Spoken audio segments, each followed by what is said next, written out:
Well, good morning, everybody, and welcome to Hump Day. It is Wednesday, March 6th, and a little birdie told me that our good friend Elaine is celebrating a birthday today. So before we get to it, let's please tell our good friend Elaine happy birthday.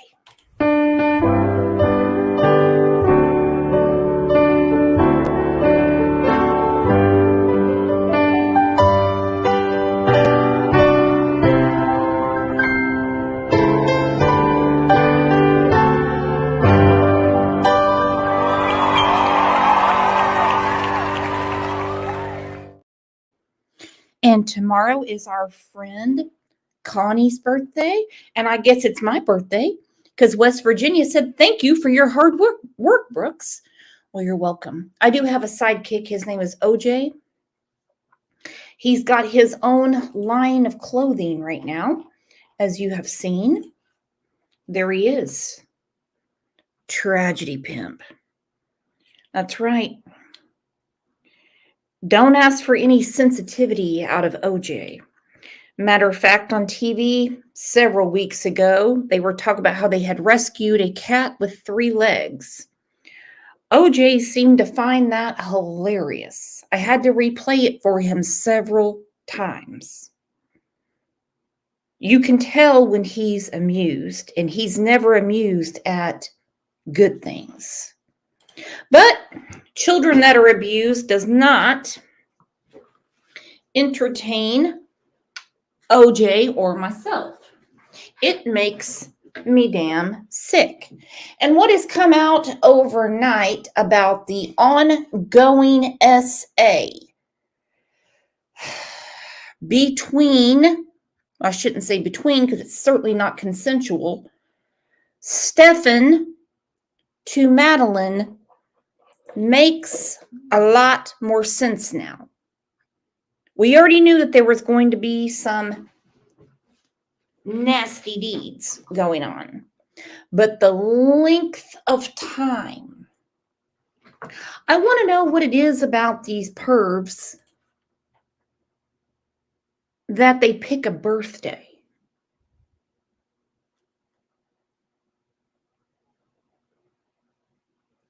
He started this abuse around her 11th birthday. Audrey Cunningham was murdered after her birthday.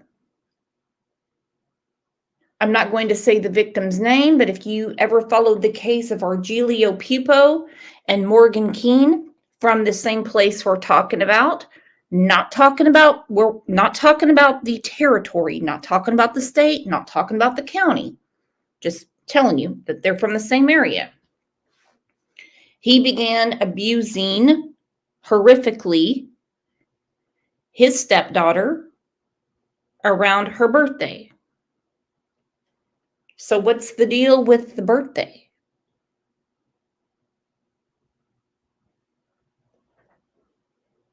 What's up with these peds and a birthday?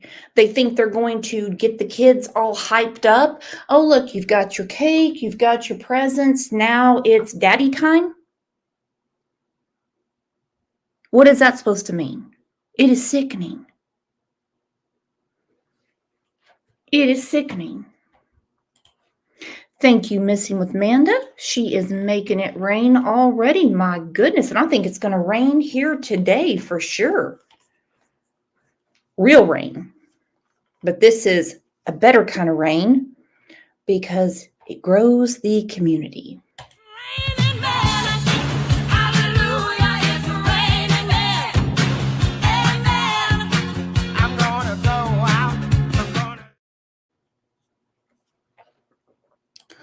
Well, I did have a few comments saying, I don't know why you're jumping to conclusions about Jen Soto.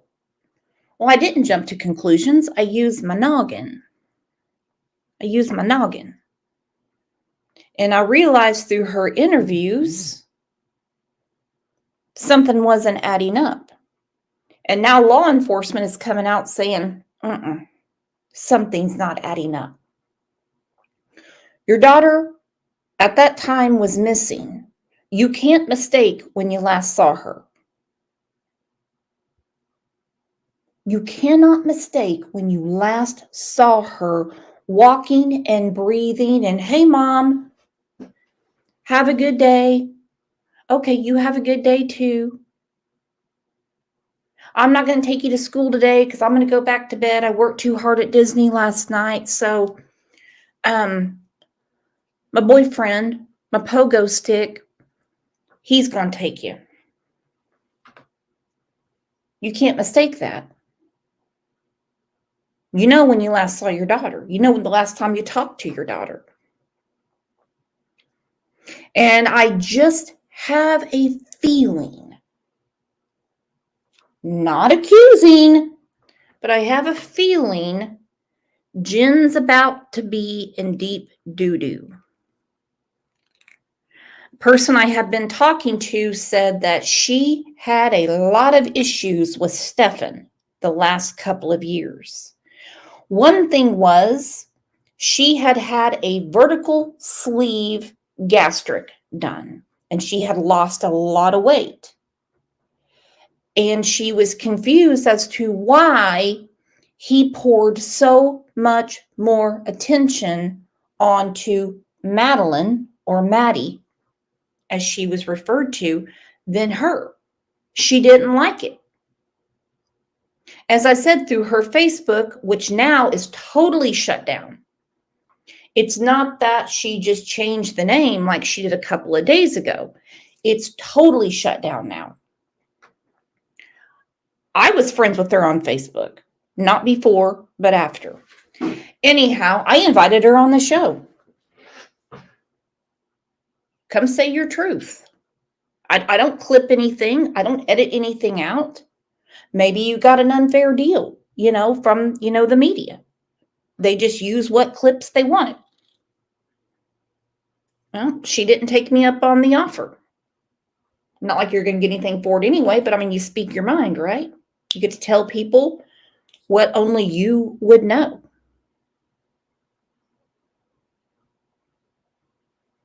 But she didn't want to do that. She didn't have to. It's not a big deal. So when people are saying that I'm jumping all over her, well, so is law enforcement. She sent them on a wild goose chase. They're going to figure it out. And they did. Quickly. With a quickness. Well, before we get to it, we know what today is. It's actually one of our favorite days around here. It's hump day. Oh, guess what day it is? Guess what day it is? Huh? Anybody? Julie, hey, guess what day it is? Oh, come on, I know you can hear me. Mike. What day is it, Mike? Leslie, guess what today is? It's hump day. Woo-hoo! It's hump day. We're halfway to Friday. And we know on Wednesdays, since we've been called Mean Girls, matter of fact, if you want your own Mean Girls shirt, there you go. There it is. Ignore the model. That is me. We wear pink on Wednesdays. Crime, lines, and lies. Yep, we do. Hell, if they label you with it, you might as well own it. On Wednesdays, we wear pink. Blue Petunia said, oh, shit. Am I part of the Mean Girls Club? I never knew. Yes, you are. We have a very special table. Not many people sit with us, though. I'm telling you. Now, I am preparing a members live. Always Right Ryan is going to be featured as our Meet the Moderator. Some other behind the scenes things that we need to talk about as friends. So mark your calendars. Get ready. There might even be a dad joke from DT Driver. You never know. You just never know what's going to happen on our members' lives. You don't know who's going to call in. You don't know what's going to happen. You don't know if OJ's going to attack me. One thing after another. I'm telling you. But I'm so glad you guys are here because what we talk about is important. I can't stop crime. I can't solve crime. Sorry, can't. I'm not going to deliver you breaking news. You know why? Because I don't work for the media. Even if I printed out my own badge, I don't work for them. I don't. Nope. I'm not a detective. Snow said, you don't need to wear your bra on members' lives. No, you don't, Snow. No, free ball it. I don't care. Be as tacky as you want, Snow. All right, let's get to the comments from the last show because y'all had a lot to say.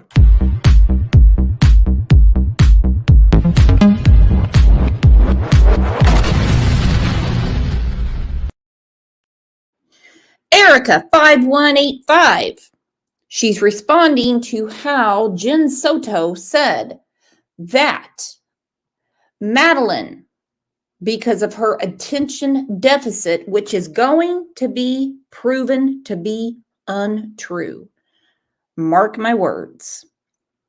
She said she left her phone a lot because of her attention issues. Erica 5185 said, I have ADHD and I will forget to put shoes on before I forget my damn phone and ear pods. Yeah. That's what we were saying on Monday. That was her lifeline, particularly now that we know the fear she was in. There was a recorded conversation, from what I'm told, of her grandmother saying she had issues sleeping. She would have a lot of issues sleeping. Well, we have heard,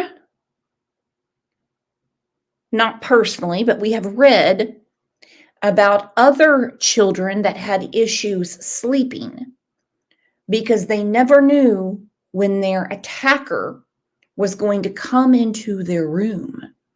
So they would try to stay up. We heard from Jeannie on Chris McDonough's channel about what she went through with Dawn Wells. She was even putting pajamas over pajamas over pajamas and trying to stay awake so she could get him off of her. I think there was some jealousy going on between the mom, Jen, and Madeline. I think she was really, no pun intended, I think she was jockeying for position. Michelle 5934 said, so I live in Florida. All over Florida, the procedure is the same across the board. A robocall at 6 p.m. on the dot. I have often been upset with it because that gives an 8-hour head start to whatever or whenever your kid went to. She says, sheesh, 8 hours? And they could be damn near through Georgia. They don't call at 9 and be like, just calling to see why Johnny isn't at school today. It's a robocall that says your child has been missed 1 or more periods today. Well, 6 p.m. is too late.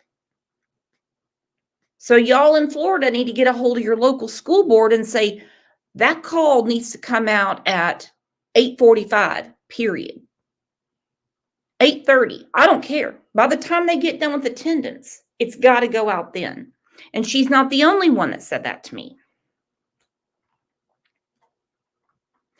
Eric Willen said, I heard mom slept in. That is why he, Stefan, supposedly drove Madeline to school.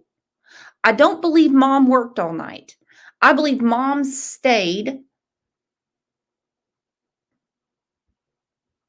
I believe mom stated I wasn't the one that took her to school that morning. She did slip and say she did, and then she said wasn't. It was my partner. So you are right.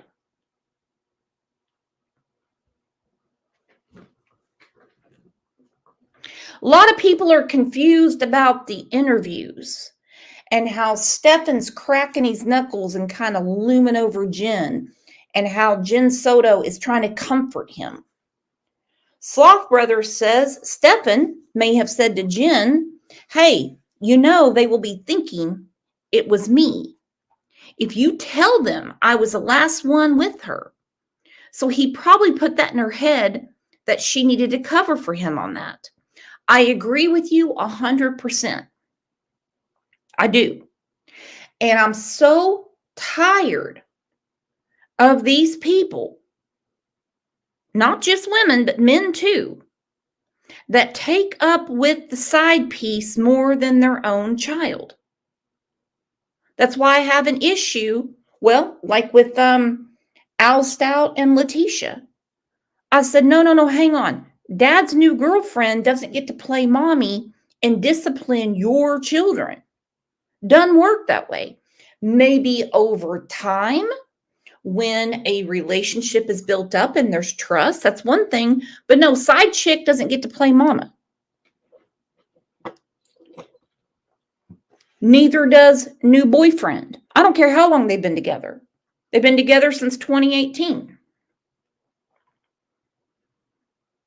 Jersey lady said, when I was in school, there was a truant officer who would come to your house if you were absent and no one called in for an excuse. Same. Davy Jones, 5702, said the important thing about the affidavit, which, by the way, I will not be talking about on this show because it is horrid and it is gruesome. It's out there. You can find it. I couldn't stomach it. No way.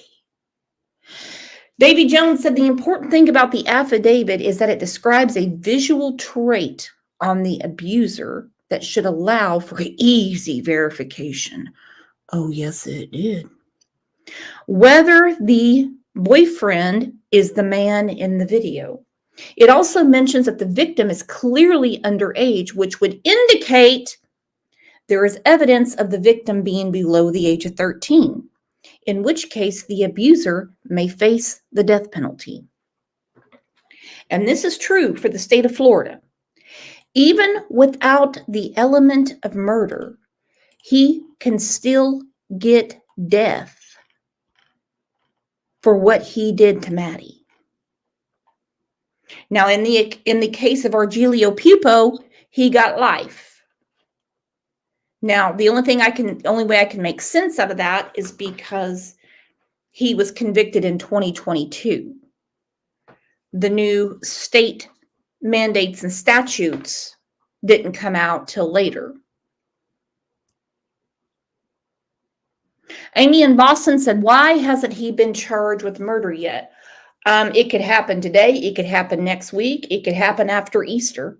They know he's not getting away, and they need to build this case because we have some Kayla Montgomery vibes going on. We have some Morgan Keene vibes going on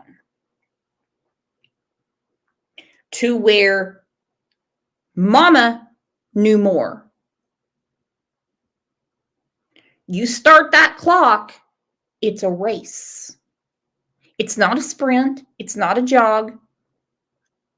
It's not a brisk walk. It's a race.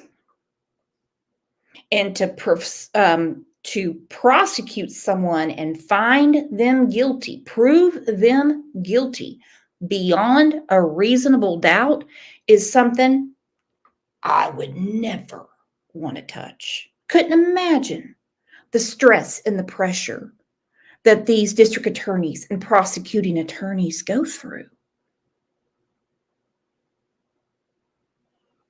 Hell, I can't convince my husband to shut his sock drawer all the way. You think I'm going to convince 12 people of a horrific crime? And we've watched many a trial on this channel.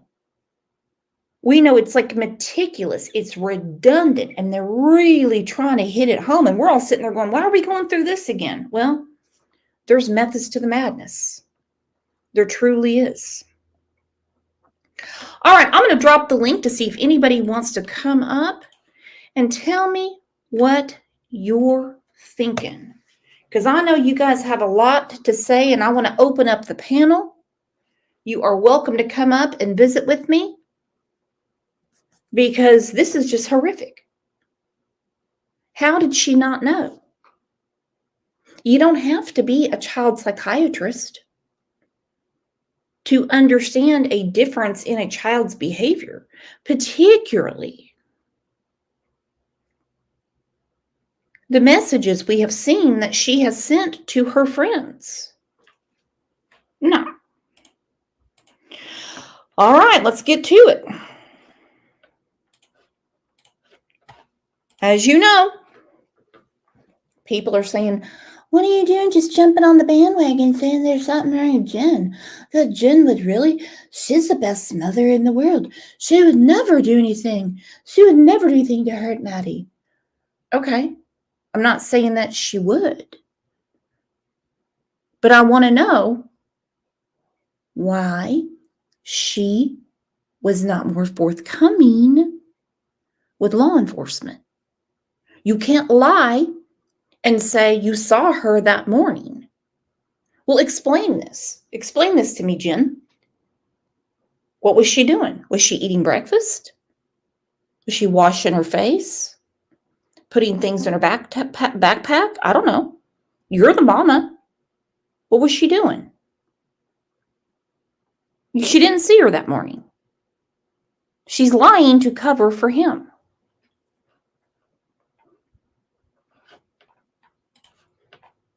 First, breaking in the death of 13-year-old Madeline Soto. Why prosecutors are now calling for an investigation into this local sheriff, and how the story Madeline's mother provided law enforcement doesn't line up with. All right, I realize we just got into the news clip that came out last night, but I want to know, what is she doing coddling him? Hold on, we have Undead Raymond backstage. Let's see what Raymond's doing.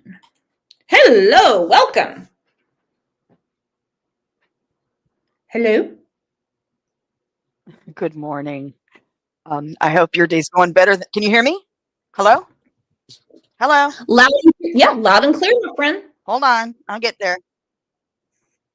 Oh, okay. Good morning. I hope your day's going better than mine so far. Yeah, I want to get back to that whole thing where you were saying she was competing with her daughter. Mm-hmm. I saw that a mile away. I'm sorry. I was kind of iffy on if she knew what was going on all this time, but she definitely would roll her eyes. Oh, everybody's worried about my daughter. And she would just have this look on her face like, what about me? I'm the mom. People should be worried about me, because she knew there was nothing to worry about. Her daughter was already gone.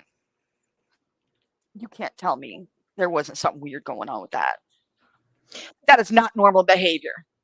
No, it's not. And the rolling the eyes, the laughing, Yeah. putting his sad sack of a head on your titties and comforting him. Oh. Just gross. There was something else, and I got distracted now, but yeah, I'm going to shut up for a minute while I think of it, and you can play the news. Okay. We got a lot to go through, girlfriend. Awesome. With what investigators know. We spoke one-on-one with Jennifer Soto last Tuesday. Good afternoon. I'm Darlene Jones. And I'm Greg Wormuth. At that point, her daughter Madeline had been missing for 1 day. She told us that Stephen Stearns, her boyfriend and now the prime suspect in Madeline's death, had taken the teenager to school. She said the last conversation she had with the 13-year-old was the night before. But this report we got a hold of today shows she told deputies she saw her daughter the morning of her disappearance. Channel 9 investigative reporter Shannon Butler has been digging into the details. What is so important about this, saying that she saw her the morning of, investigators know more than even the people that live there. Mm-hmm. Hell, if my house was searched right now just for anything, if I said, oh yeah, we had breakfast at 8 a.m., they'd be like, well, no, we did forensics on your dishwasher, and it seems that bowl was put in at 6:23 a.m. I mean, they know way more about our own lives than we do. Big Brother. That's scary. It's scary. No, it's a truth. No, but I mean, you ever think that someday they'll make a dishwasher that'll tell you what time you put a specific bowl in? It could happen. We're almost there, I think. Everything's computerized. Everything Yeah. is. Oh, I mean, yeah, yeah, it's all. and so That's why. for her to say to law enforcement she saw her daughter that morning is big, big trouble. You incriminated yourself, Jen, because you know your daughter is missing. You're not going to be confused about the last time you saw her alive and walking. I'm going to run with that. She's not confused and she's not accidentally mixing up her times. She's trying to muddle everything. Mhm.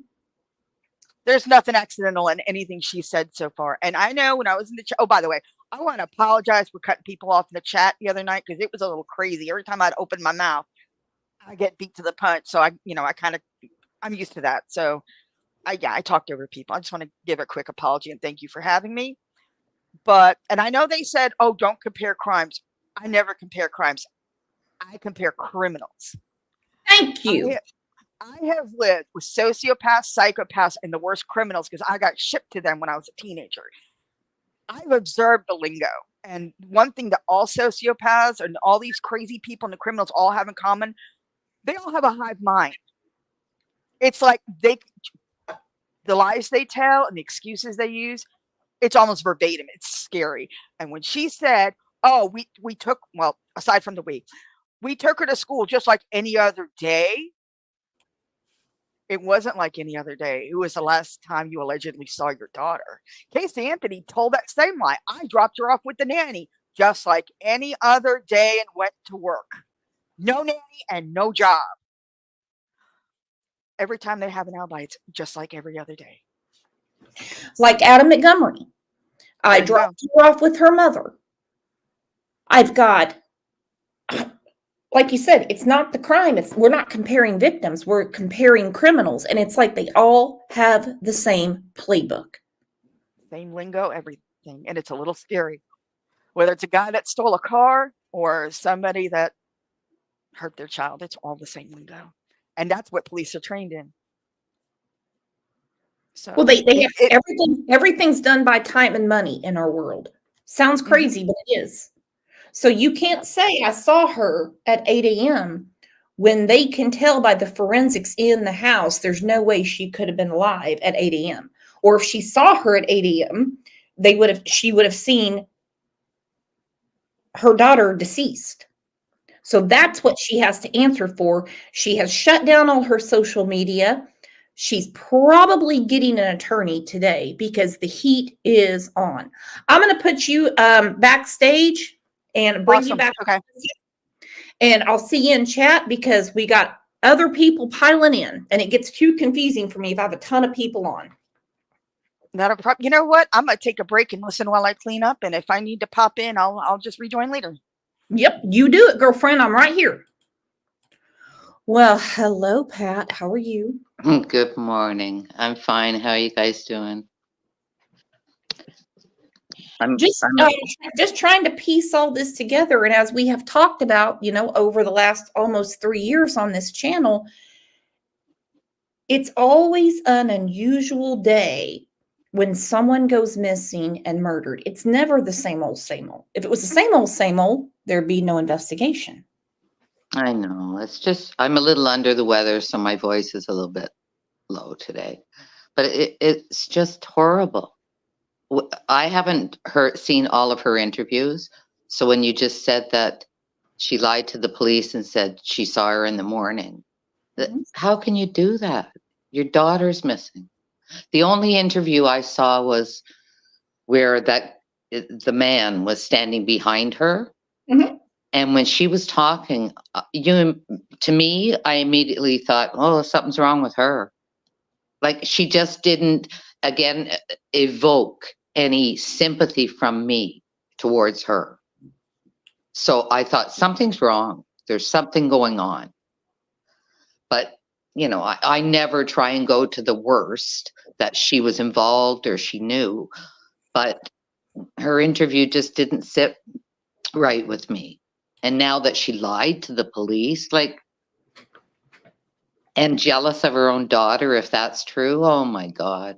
Where And do these the people- jealousy over Madeline is just my opinion. That's just, I mean, when she had her Facebook up, and like I said, I added her as a friend on Facebook. I messaged her and I'm like, you can come on the channel if you want. Some people call it real life. I call it getting to the truth. That's just me.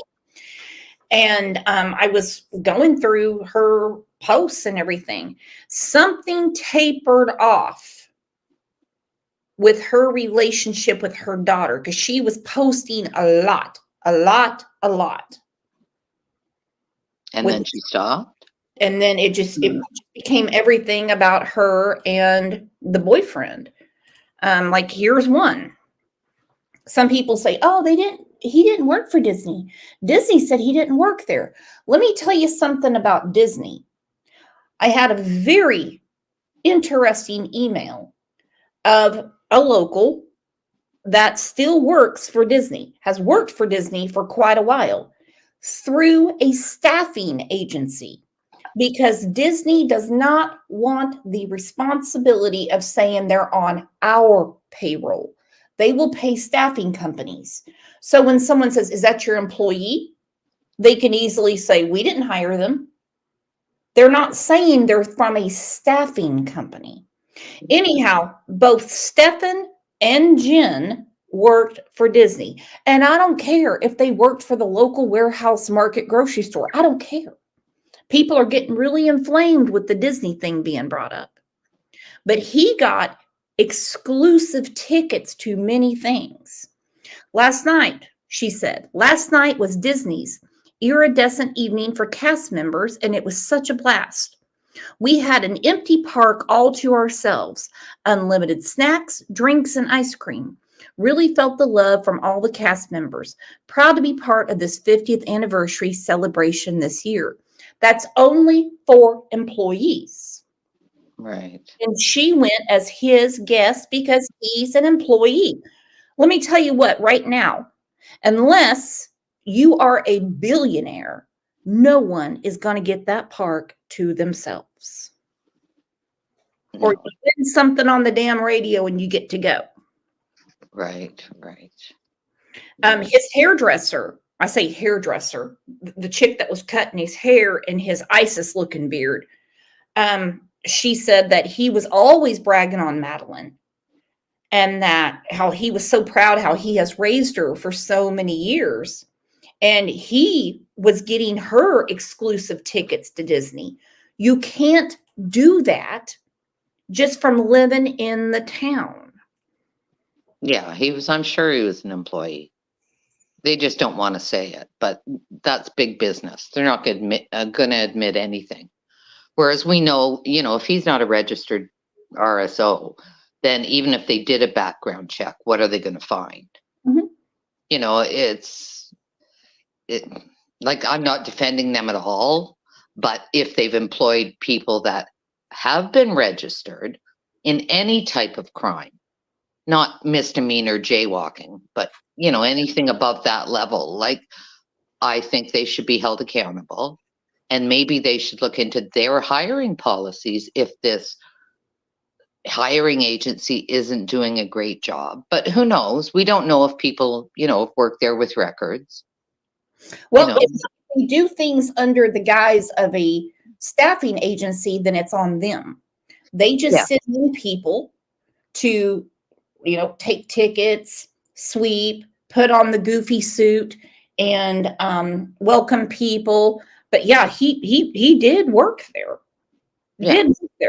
Katie said Grady Judd and his team made a huge trafficking arrest and had a press conference about it yesterday. And they have done this several times before. And every time Disney comes out and says they were not our employee, they're telling the truth. Yeah. They're using political crap. Oh no, it wasn't me that hired them. Yeah. To me, that's worse. I don't like that. When this came out like a week or so ago, I know my nephew had already said he was planning a trip to Disney. So I sent it to him. I said, just don't ever let any of those people around the kids. Don't leave them for a picture all by themselves. Like, and he was floored. He said, "What are you serious?" See, up in Canada, we don't hear a lot. Mhm. And I'd never heard about any of this with Disney, but then I hadn't really, I hadn't looked into it. Oh, it's been going So, on for years. And so the background checks and everything, I can't find anything on his record. That doesn't mean he's not a nasty person. He's a Right. groomer. Yeah. He waits and waits for his opportunity, which proven facts, now we know his opportunities have been going on for 2 years. And he allegedly is the person that is the prime suspect in her murder. But this pissing contest about, oh, he didn't work for Disney. He didn't work for Disney. He didn't work for Disney. Listen, this lady is not lying to me. They have many staffing companies. And so that way they can't get sued if something happens by one of their employees at their precious park. Yeah. That's how it goes. Yeah. Yeah. They all, people with money and lawyers, they always find a way, a back door in, so they can't get sued. And I'm going to say this right now. And if moderators, if you guys are available, no one, we're talking facts here. Okay. We can give our opinion. We can say, well, maybe. But putting pregnancy on top of everything, it's always something. Hell, I even heard it in the Summer Wells case. Well, maybe Summer was pregnant. Summer's 5. We heard it a week or so ago about Audrey Cunningham. Stop with that now. If she was, it'll be part of the court document. It's bad enough as it is.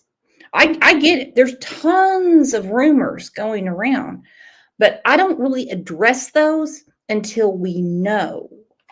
Yeah, and that's what I love about your channel, is you won't pull in the things that are, the spaceship came down and abducted Summer Wells. I think our group and the people that listen and love listening to your channel have more common sense. And the ones that, go to the wacko things, they eventually, they know that no one's talking to them. Because, you know what, let's stick with the facts. Those are horrific enough. We don't need to bring in the wacko shit. Dynamite said, I'm sorry I even brought it up. It was just a question. I apologize.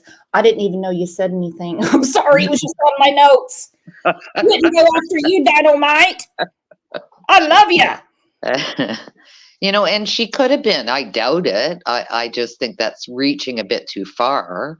But, whatever. Everyone has their opinion. The facts are horrific enough. Let's just stick with the facts. And, if we want to voice because we get angry, and that's why I get up on panel, because I just thought it was horrific. I just found out that she lied to the police.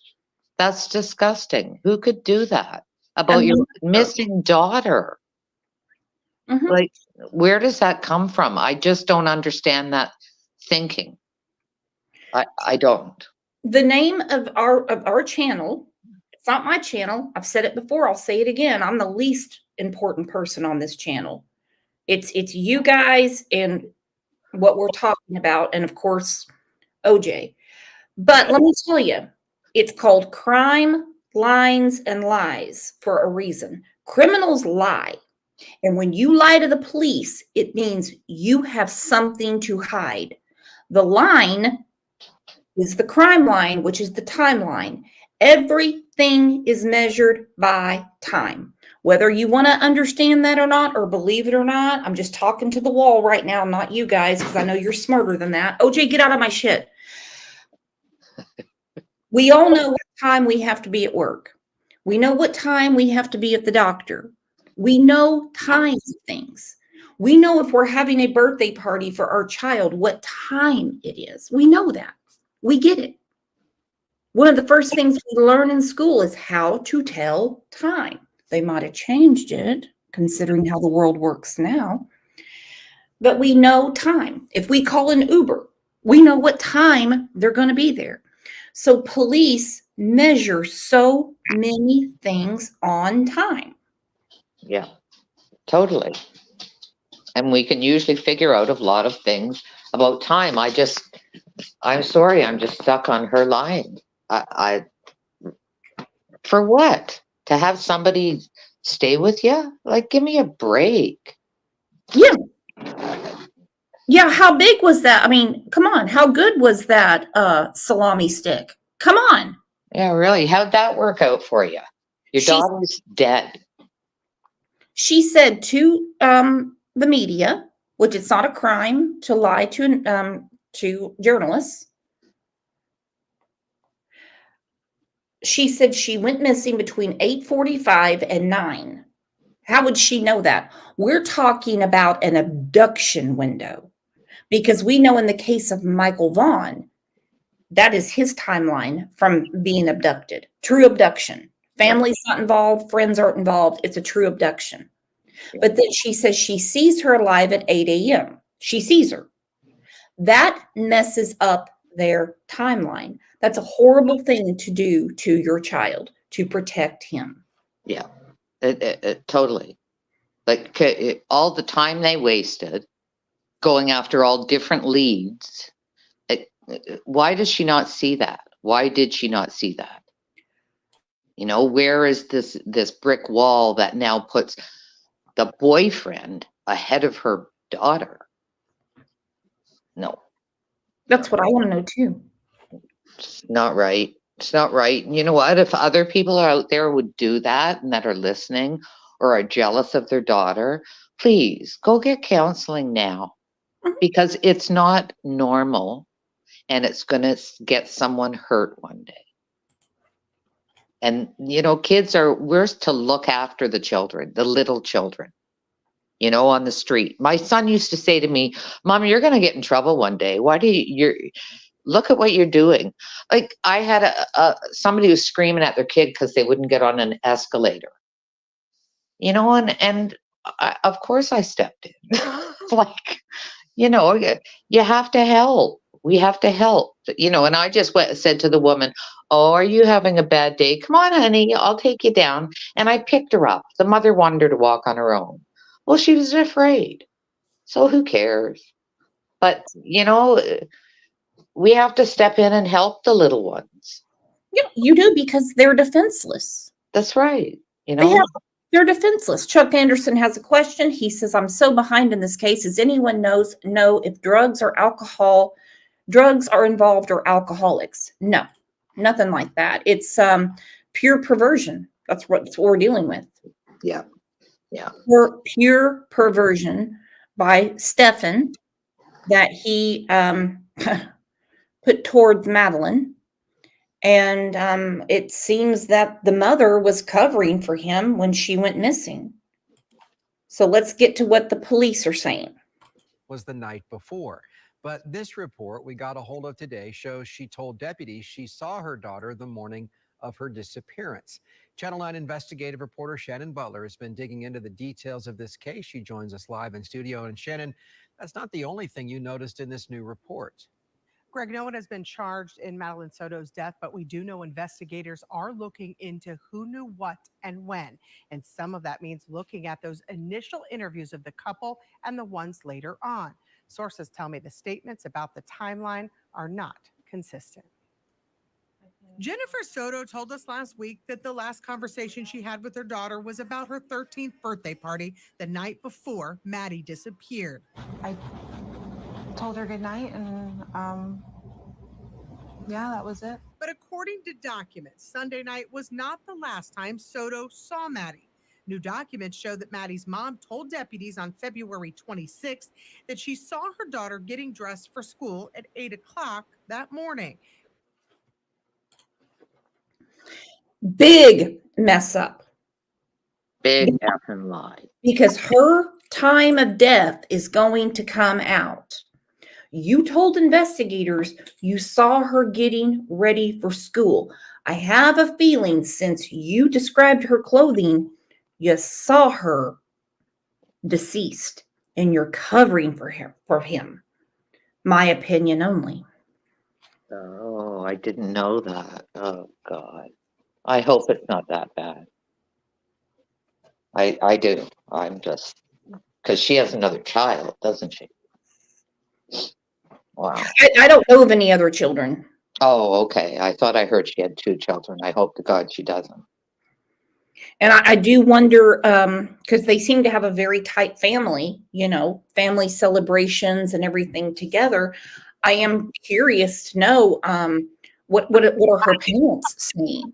What is her sister saying? Yeah. Does he have any children of his own? Not that I'm aware of. Okay, good. And I also, I wonder if anything happened to the cousin that Madeline was so close with, because they spent a lot of time together. Was he also trying to groom the cousin? Yeah. Yeah. We just don't know. No, But- it'll all come out. Yeah. Met her boyfriend, then took the teen to school. But since that initial report was taken, we learned from the Orange County Sheriff that Maddie was likely dead earlier than that. Our detectives have determined that Madeline was never dropped off. Instead, we believe she was already dead at the time and that Stephen Stearns moved her body in the early morning hours on that day. Channel 9 has been going through statements from Steve. What's he got on his head? What's up with that? Do people walk around looking like that? I guess he's got his hat on backward. Oh, Why did she lie? Because they said, we believe, and they have the evidence, I don't, that she was deceased in the early morning hours. 8:30 is not considered an early morning hour. We're talking 2 a.m., 3 a.m., 4 a.m., 5 a.m. I might push it to 5:30. yeah. Yeah. I agree. Early They morning. Yeah, maybe 6 for me. But She still. was deceased at early morning.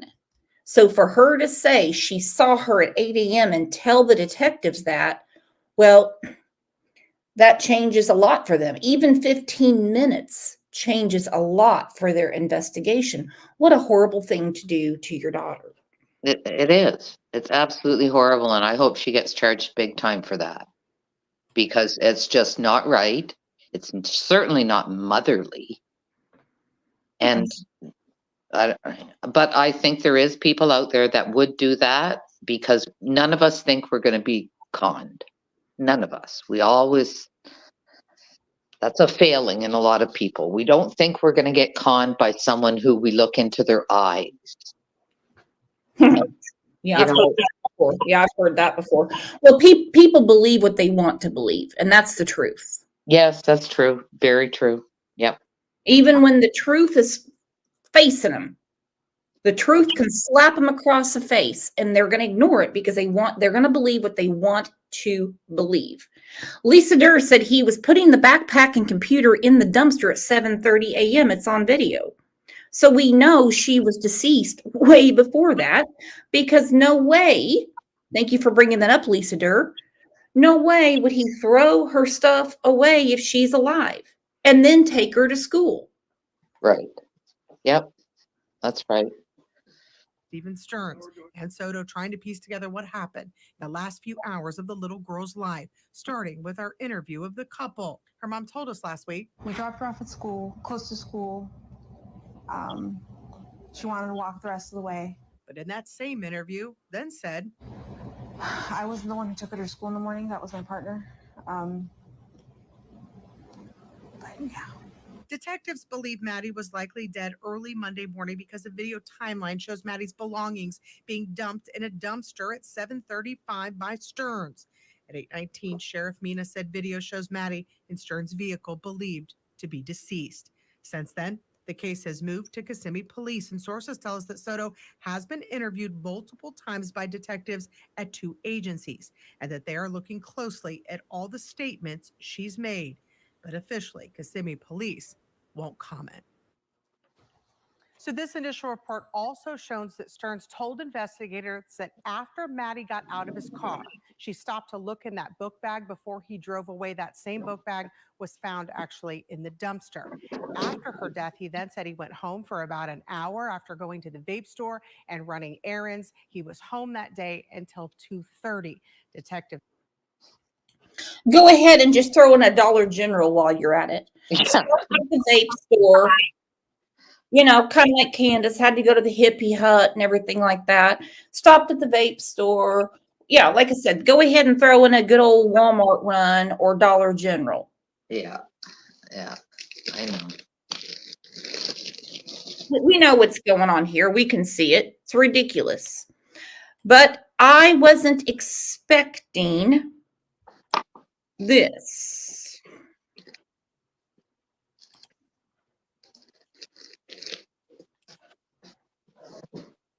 Hang on one second. Rexy55, my friend Rexy. She said, can't believe you haven't kicked me out yet. Would we ever kick out Rexy? She's our good friend.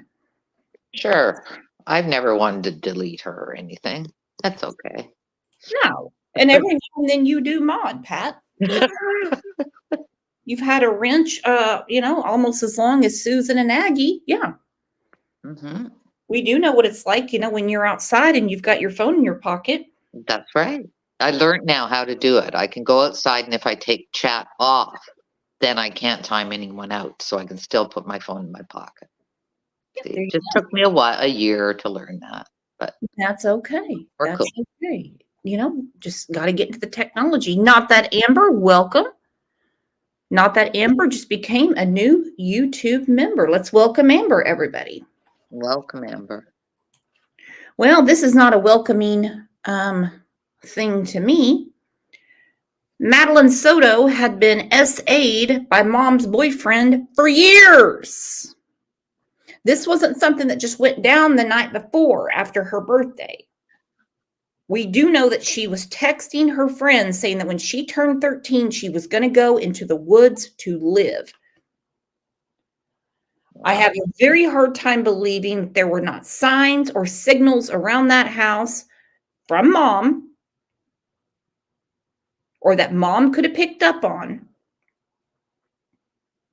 I understand kids not saying anything because it's not a topic they feel comfortable discussing. So I don't want to hear anything about the kids. Yeah. I've already seen it in Facebook groups. So why didn't the kids do anything? Because they're kids. Exactly. And if they haven't been talked to, everybody who has kids, it might be a talk worth having, that if anyone does come to you and say that these things are happening in their household, you can anonymously leave a note at the school for the counselor, or, you can tell me and we'll never tell your name out, or something, just to let them know that they have support. I understand 12 and 13-year-olds, they don't want to tell their parents everything, but something like this, I think we should let them know that that's something that, put an anonymous note in the school guidance counselor's office. Oh, I'm a horrible mother because it never crossed my mind. Well, it didn't mine either. I never thought to say to my children, if one of your friends says something's going on at home, let me know so I can take care of it. Never crossed my mind. No. Now, my son's babysitter, her best friend, did say to me one day, excuse me, did you notice, I can't remember the girl's name, the babysitter had a black eye? And I said, yeah. She said that she got in a bit of a car accident, and that her friend, which was my neighbor, said to me it was her father. And I said, really? I didn't even ask another question. I picked up the phone and I phoned the school. And I asked the guidance counselor if they had seen it. And they said, well, she said she was in an accident. And I said, well, apparently it's bullshit. So you better get something going, because I know you're all mandated reporters. And this, mind you, was 25 years ago. Well, and with being the mandated reporter, you can turn it over. But do you know how many teachers have said over the years to me personally, I'm not making it up, that things got worse for the child when they turned it in. So they have to pick their battles. I know that, but at the time I didn't know what else to do. What Oh, else could I do? no, I don't mean you, but I mean, when you turn it over, you expect everything to be done properly, and sometimes it's not. Well, in this case, I don't know what ended up happening, but I remember yelling at the guidance counselor saying, have you talked to her separately? I remember going through that and just being furious. And I tried to talk to her and she didn't really want to talk about it. And, but I made the phone call. I felt I should. I feel everybody should. So what if they're wrong? That's okay. It's okay if you're wrong, but you could be helping some child. And that's all that really matters. Doesn't matter if you get embarrassed in the end. It's the child that matters. It's the child that matters. And sometimes just the government knocking on your door would scare the dickens out of someone enough to straighten their shit up. Possibly. Or straighten the mother's shit up. You don't know. But apparently the father had thrown her down the stairs. How, like a 13, 14-year-old. I get choked up just saying it. I can't, yeah. Horrible. And what Madeline had to endure for the last 2 years that we know of is horrific. In the case of Madeline Soto. According to documents obtained by WESH 2, Soto's mother's boyfriend, Stefan Stearns, was abusing her for nearly 2 years. WESH 2's Haley Grumbleholm breaks down what they found and how a therapist says you can spot signs of abuse. Haley. So while law enforcement had initially found evidence that Stearns had been abusing Madeline when she was 12, this latest arrest affidavit that we obtained breaks down how they were able to determine that the abuse went back even further. An arrest affidavit for Stefan Stearns says he allowed law enforcement to search his phone, but said he had accidentally done a factory reset on it the day Madeline disappeared. Accident my ass. Yeah, they all think that's going to save them. Entire factory reset because he knew what he had done. He knew what he had been doing for quite some time. And then from there, what does he do?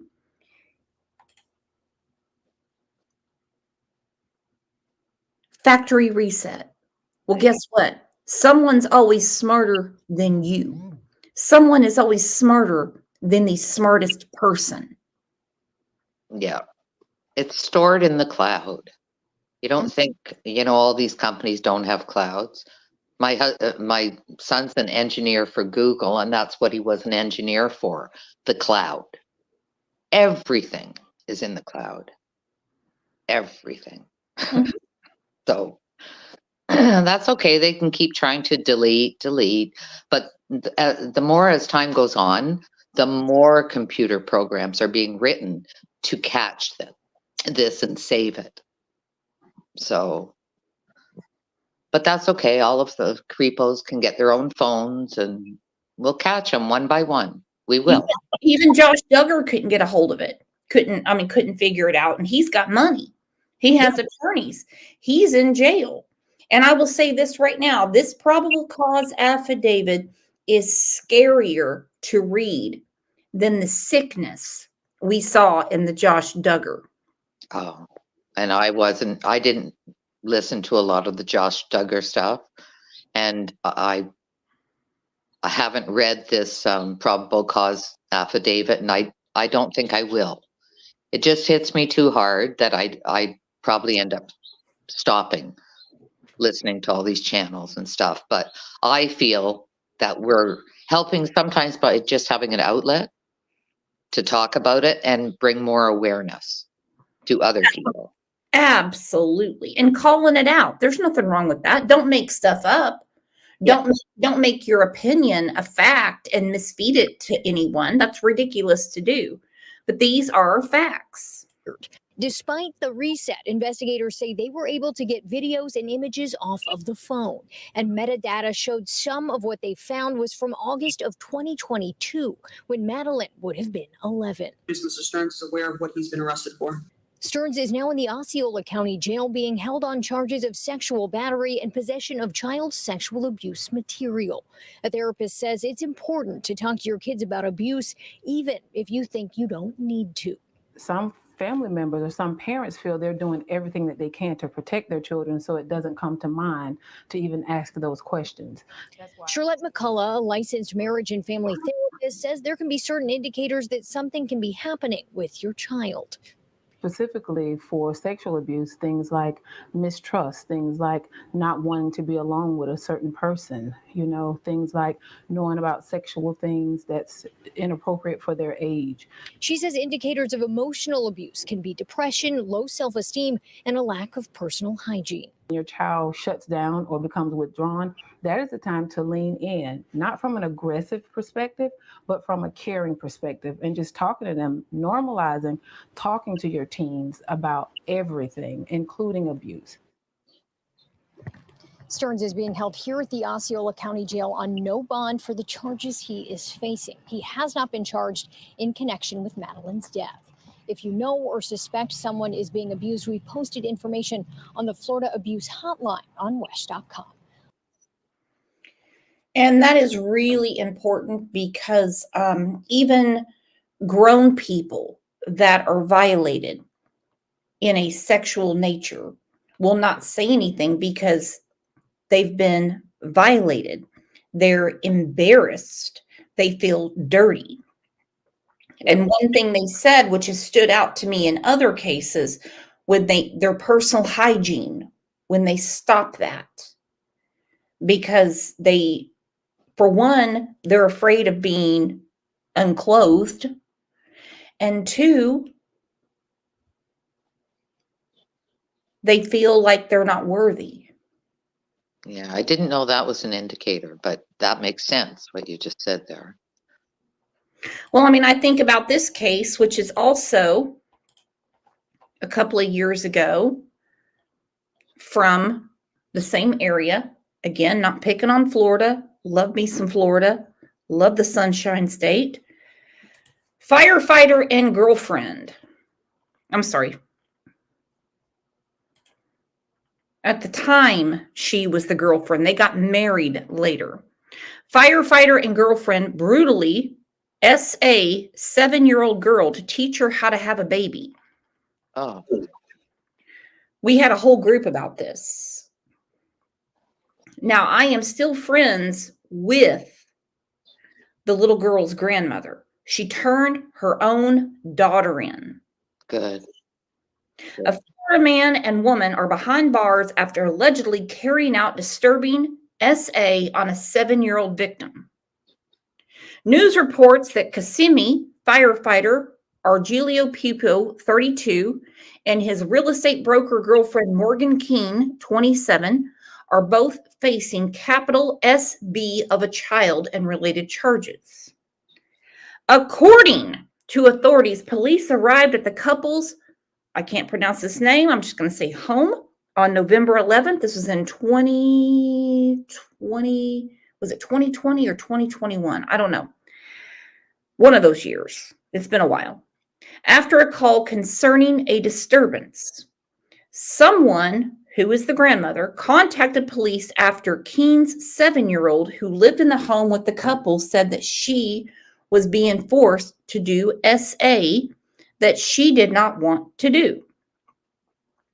When authorities arrived, they spoke to a witness as the little girl hid under a table crying.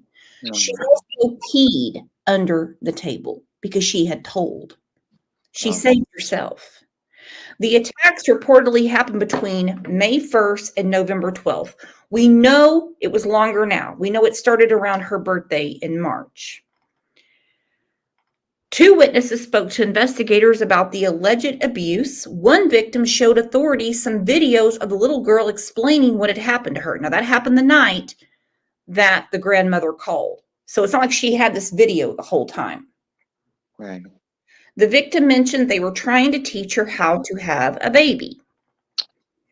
The abuse started when Pupo allegedly AR'd the child in a bedroom while Keen, that's her mother, was present. The gruesome attack caused the child to start bleeding, but after Keen, who's her mother, helped clean her up, she told the girl to take a shower and go to sleep. The victim stated that her mother was present when this incident occurred and assisted in cleaning up the blood before ultimately telling the victim to go shower and go to bed.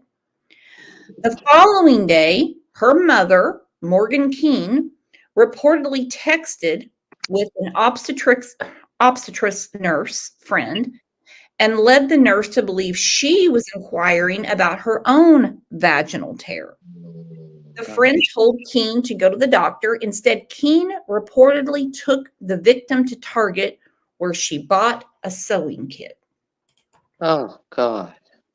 So with all of that going on and in a beautiful home, good jobs, it's not just the Don and Candace Wells of the world or the Adam and Kayla Montgomerys. No. You don't know. But how could we ever, like, they don't look so great in their mug shots, but it does go on. But you know what? Kudos to the 7-year-old. And kudos to her grandmother. That's right. That even said, I don't care what you do to my daughter. This is not the person I raised. Exactly. Yeah. Well, it makes me wonder about other family members in other families. Why did you not inquire? Yeah. I don't know. I'm here. I'm shaking my head again, Brooks. Mm-hmm.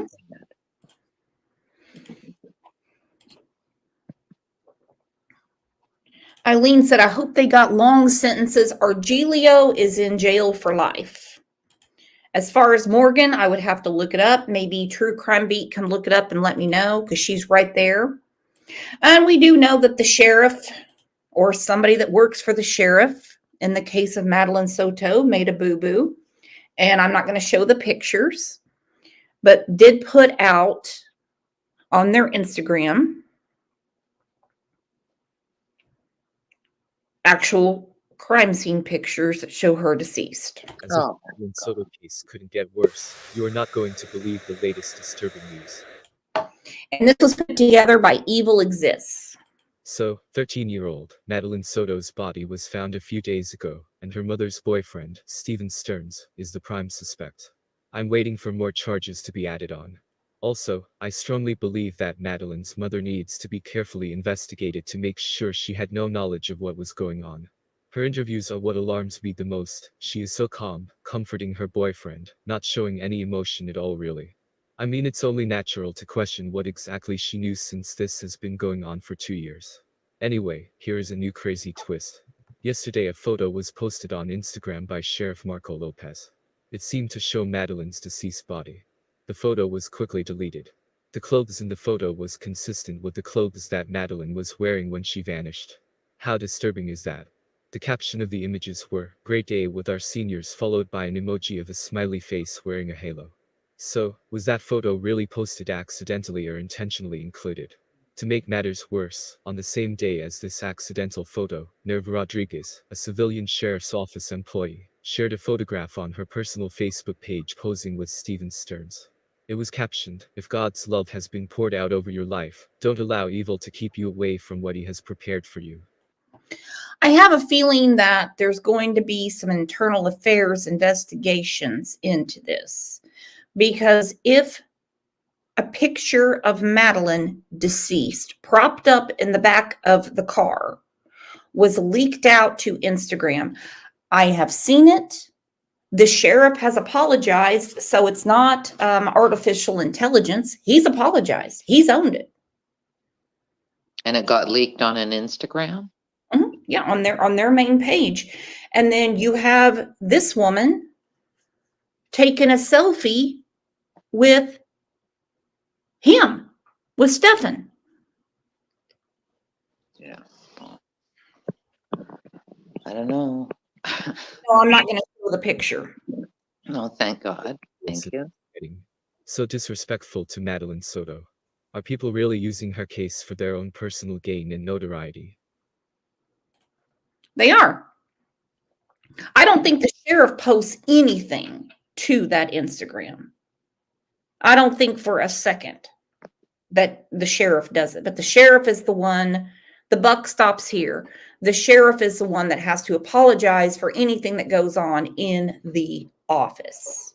Yeah. And so he apologizes here because those are the true pictures. Is posted on social media.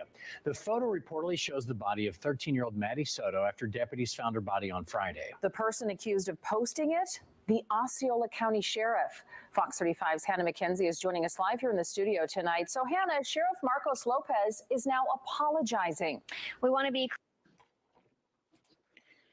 You don't apologize for shit you didn't do. You would come out and say, I don't know how this got out there, but this is not okay. You don't apologize for stuff you didn't do. I mean, it is at this point, it is what it is.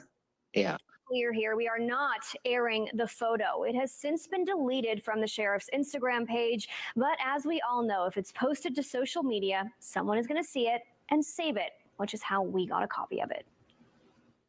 A crime scene photo seemingly leaked on social media, posted on the Instagram account for Osceola County Sheriff Marco Lopez. It appears to show the body of Maddie Soto. Former Osceola County Sheriff Russ Gibson, who is rerunning for the position against Lopez, confirming on Facebook the image shows Soto's lifeless body at the scene. The 13-year-old, the center of a 5-day search after she was reported missing on February 26th.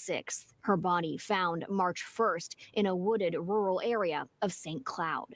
Here's Sheriff Lopez that night. We did discover what appears to be a body. The body has clothing very similar to what the victim was last seen wearing. We've reached out to the sheriff's office for comment. A response reads in part, quote, "A post was made on social media about a community event for seniors. In the post, an investigative photo was accidentally included. The photo was immediately removed. We deeply apologize for any confusion or disturbance this may have caused." We also reached out to the state attorney's office to find out what legal implications, if any, the leaked photo may have. State Attorney Andrew Bain writing back he is deeply disturbed that the photo was carelessly made public. And, quote, "While I do not believe these photos will have any evidentiary impact on the case as of now, they were released in poor taste. Our main focus is making sure we get justice for 13-year-old Madeline Soto." As of tonight, Stefan Stearns, the prime suspect in Soto's disappearance, has not been charged in her death. Stearns is the boyfriend of Maddie Soto's mother. Right now, he's charged with sexual battery with a child, capital sexual battery, and possession of material depicting sexual performance by a child. Live in the studio tonight, Hannah McKenzie, Fox 35. And I don't think I need to replay that last part. No. S battery, S performance. A poor little girl. Mm-hmm. Now, I read I don't know where I read it this morning. Maybe it was in Discord or something, that apparently they had broken up and he'd left the house and then come back. And I was just thinking, if that is true, that would have been the time when maybe she would have told her mother what was happening. And, you know, I hope to hell in one way she hadn't told her mother, because if her mother didn't do anything about it, like, how can you not believe kids these days?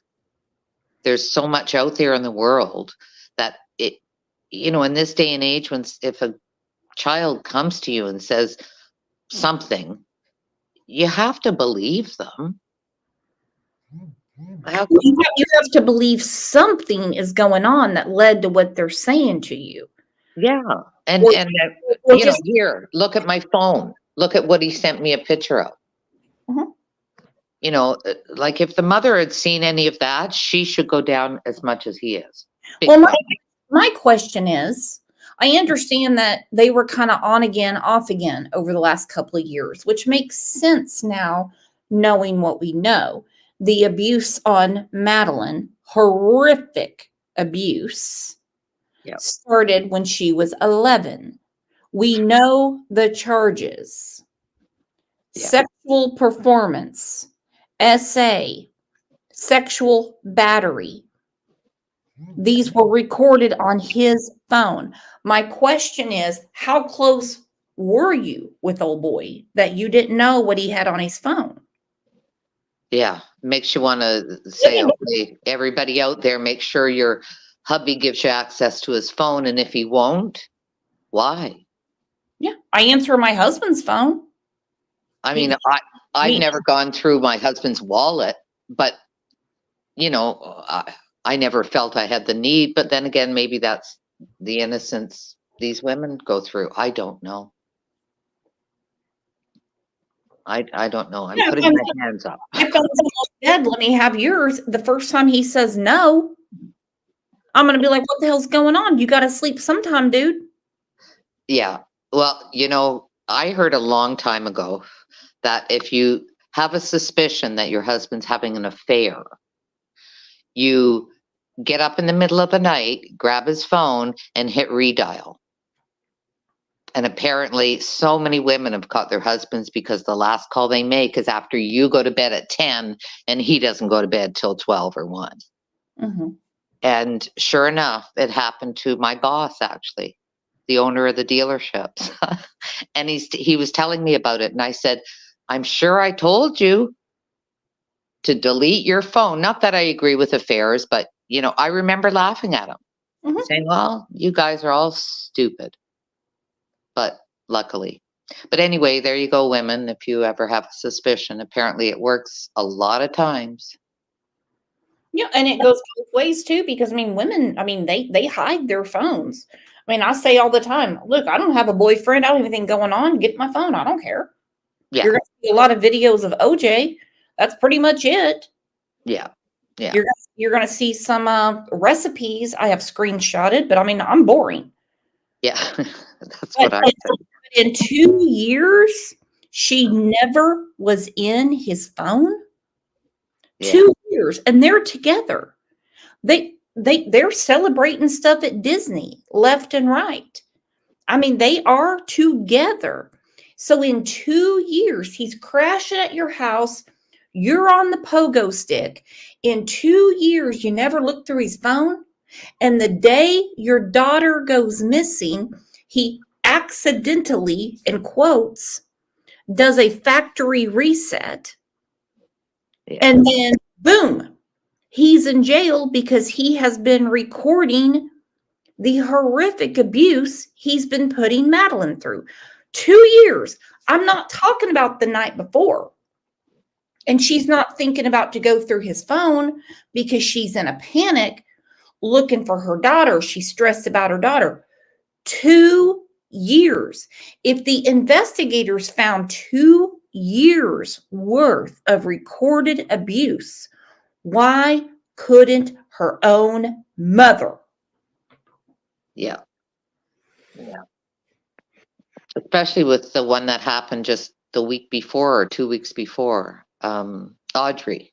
Mm-hmm. You know, when you hear that, wouldn't you start to, like, if you've got any red flags at all, isn't that a good time to say, can I look at your phone? And when they freak out, there's a big red flag, lady. Big red flag. You know, I want anybody in this chat right now that lives with the guy that's the stepfather, do that tonight. Let's see their reaction. Come on, we've got to stop this. It's very upsetting. It's upsetting. I mean, honestly, 2 people that are together, breaking bread, splitting the bills, raising children together, there should be no secrets. Yeah. In a perfect world, I know, and I always did believe that. I still do. But I don't know. Somebody will come up with something and I'll go, well, yeah, that's true. Susan, you're right. Just Me said, she said she went through Madeline's phone. She did. She said, I went through her phone. I didn't see anything suspicious. I didn't see anything going on like her gaming apps, her social media, texts, anything. So if she's going to go through her daughter's phone, which is basically like a diary to a young lady. Yes. But why can't she go through his? Why can't she go through Mr. Disney?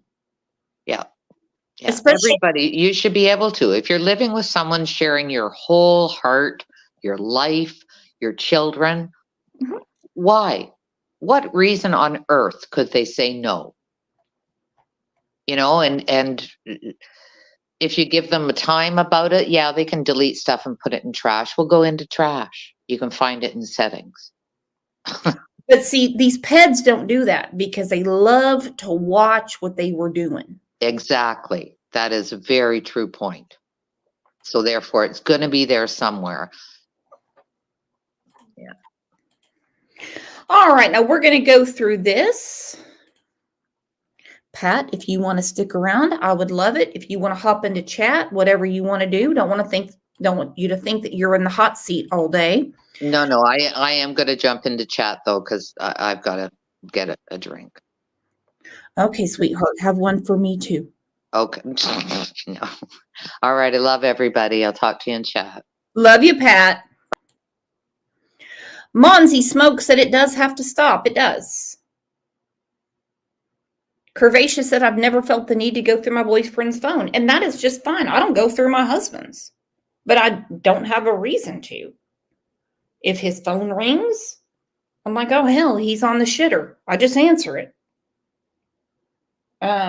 If he gets a text message, I'll check it and say, hey, did you get this? You know, I mean, that's pretty much it. Same with mine.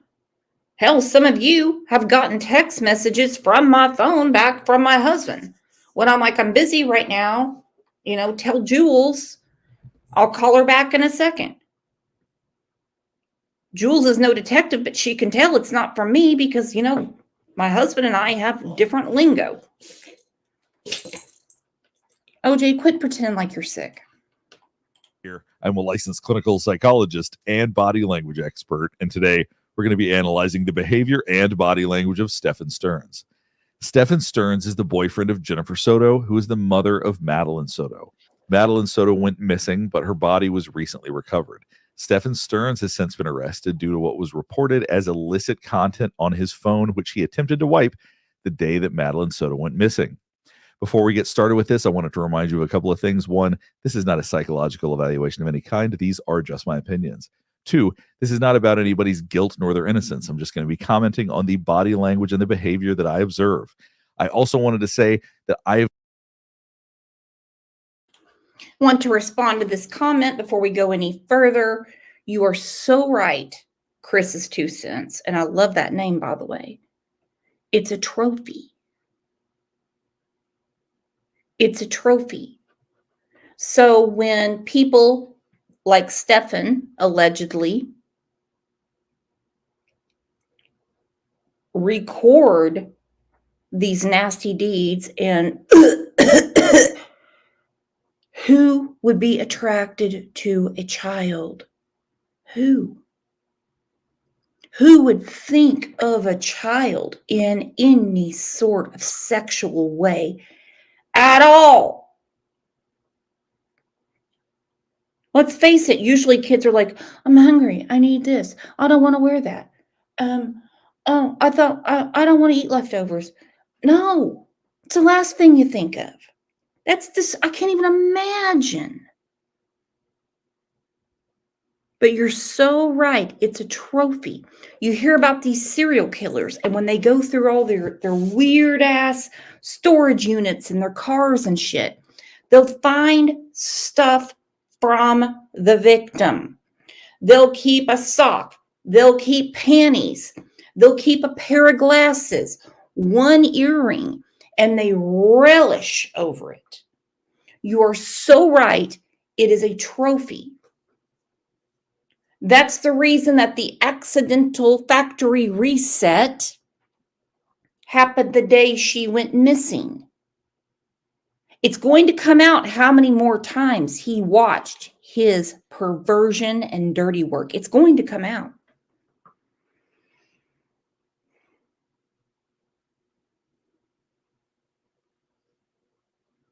It's going to be tough to hear, but it is going to come out. So, Dr. G in this clip, if anyone can put Dr. G's link in here, I'll be much appreciative. He's doing a body language analysis. You know, here and there I do my own. I'm like, oh, look at how, you know, they're not crying or rubbing their nose or, you know, stuff like that, you know. But I'm not an expert, and he is. So I'm very curious to hear what exactly he found. I've gotten a lot of emails specifically about this case, which is exactly why I decided to do this video. So if there's other cases you want me to do, please let me know. Last thing before we get finished up is I do want to remind you to like and subscribe if you want to see more content just like this. All right, let's go. So basically, we're going to be analyzing two clips today. First is an interview with Stephen Stearns. The second is an interview with Jennifer Soto with Stephen Stearns in the background. Let's just jump right in. All right, the first question is if I can get your first and last name and spell them both out for me. Stephen Stearns, StephanStearns. All right, so Stephen, you seem very emotional. So as you can see, his eyes are very red. His eyes are bloodshot. This is going to become a focal point of this interview, but I just wanted to point out, if you didn't notice that, his eyes do appear to be a bit glazed over right now. Right now, explain to us. I dropped her off. Everything looked. He said you seem to be very, very emotional right now. Explain it to us. He immediately started in on the narrative of what happened that day. So rather than talking about the fact that his family's having a tough time, rather than talking about what he was asked about, he clearly has something that he wants to talk about. So he actually ignored the question and just started talking about what he wanted to say. In addition to that, you noticed a big sigh. Watch this right here. You seem very emotional right now. Explain to us. I dropped her off. So that big sigh before he's saying he dropped her off.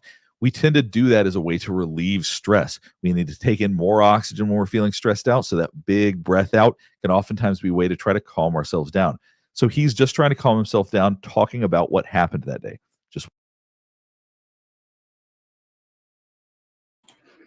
I'm taking a big breath myself because this guy infuriates me. He infuriates me. Love Shack Sarah said, I don't think that little girl told anyone she was going to go live out in the woods as soon as she turned 13. I believe he did it. He was setting a stage. A lot of people say that. But the truth is, she had told friends that at school. And they've been interviewed by detectives. How scary could that be? To be a child, your friend is missing, all over the news, and next thing you know, you're talking to the people in blue. Heather Cooley, welcome to the channel, said Jen mentioned Maddie had a crush at school. Is this what sent Stefan over the edge? Was he in love with her in his sick mind? Was she murdered over jealousy? I have wondered that myself. You are so right. Because if the feelings were mutual, you tell the boyfriend this is what's going on at home, boyfriend's going to white knight it. He's going to be the hero. That might have been what set him over the edge, because it wasn't Jen Soto. He didn't care about her feelings.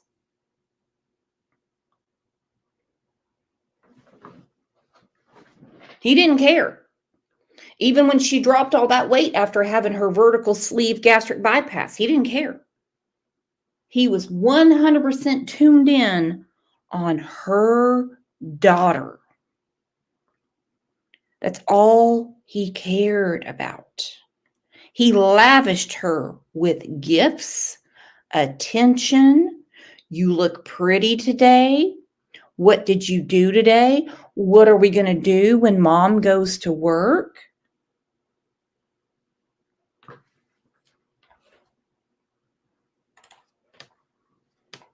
Just wanted to point that out as we keep going. Everything looked fine when I drove away. It's the last time we saw her. What were the conversations that y'all had in the car when you dropped her off? Not much. She was asleep for most of the way. Now, you'll notice when he said she was asleep for the most of the way, it was just a little bit of an eyebrow flash. He moved his eyebrows up a little bit. We do that when we want people to focus on something that we're saying. So what he wants people to hear is she was asleep most of the way, so I'm not going to provide you information. Watch his eyebrows right here. That y'all had in the car when you dropped her off? Not much. She was asleep for most of the way. Told her have a good day at school when she got out, and I love her. He responded vaguely to this. What kind of conversations did you have? He didn't say. He said she was asleep most of the way. He's avoiding providing specific details. What were the conversations that y'all had in the car when you dropped her off? Not much. She was asleep for most of the way. So not much. She was asleep for most of the way. Rather than giving any detail at all about the conversations they had, he just says not much. Told her have a good day at school when she got out, and I love her.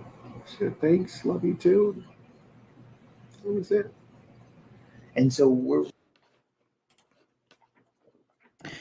True lies, asshole. True lies. You're trying to rack up the tears. You're trying to look like you care. Even Dr. G is throwing up in his mouth right now. You can tell the guy is lying.